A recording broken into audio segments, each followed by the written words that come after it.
સુરત શહેર police commissioner Anupamsinh Gehlot અને અધિક પોલીસ કમિશનર દ્વારા મ્યુલ એકાઉન્ટ બેંકમાં ખોલાવનાર અને ખોટા નામે સિમ કાર્ડ વેચનારાઓ વિરુદ્ધમાં કડક કાયદેસરની કાર્યવાહી કરવા આપેલા આદેશને લઈ ઇકોસેલની ટીમ તપાસમાં હતી ત્યારે ઉત્તરાણ પોલીસ મથકમાં નોંધાયેલા યશ બેંક કર્મચારી સાથે મળી બોગસ એનઆરઆઈઓના એકાઉન્ટ ખોલાવનાર એવા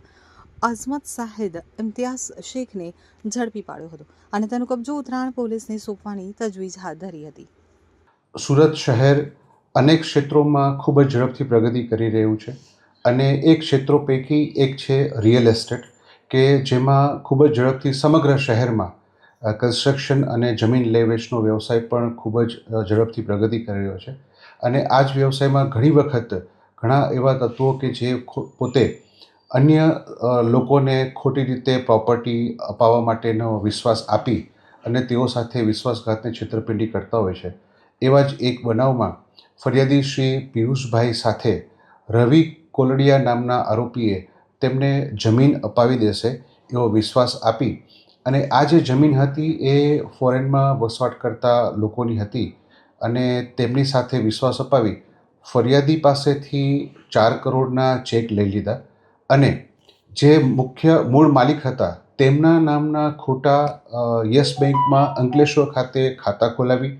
અને એ ખાતામાં ફરિયાદી દ્વારા આપવામાં આવેલા ચેક જમા કરાવી અને પૈસા પોતે પોતાના અંગત ઉપયોગમાં લઈ લીધેલા, જે અનુસંધાને ગુનો દાખલ કરેલ હાલમાં બેંકના કર્મચારીઓની પણ ધરપકડ કરેલ છે અને આરોપી રવિ કોલડિયા અને બેંકના કર્મચારીઓ વચ્ચે જે વ્યક્તિએ પોતે ગુનેગાર તરીકેની ભૂમિકા ભજવેલી છે એવા જ એક આરોપી અસ્મત ખાનની પણ ધરપકડ કરવામાં આવેલ છે। આ આરોપીનો રોલ એવો હતો કે એણે રવિ કોલડિયા અને બેંકના કર્મચારીઓ સાથે એકબીજાનો પરિચય કરાવી અને પોતે ખોટા બેંક એકાઉન્ટ અન્ય શાહિદના નામના કે જે લોકો ભારતમાં હયાત નહોતા તેમના બેંક એકાઉન્ટ ખોટી સહીઓ કરી અને ખોલાવવામાં હાલના આરોપીની મુખ્ય ભૂમિકા છે। એની ધરપકડ કરવામાં આવેલ છે અને તપાસ ચાલુ છે।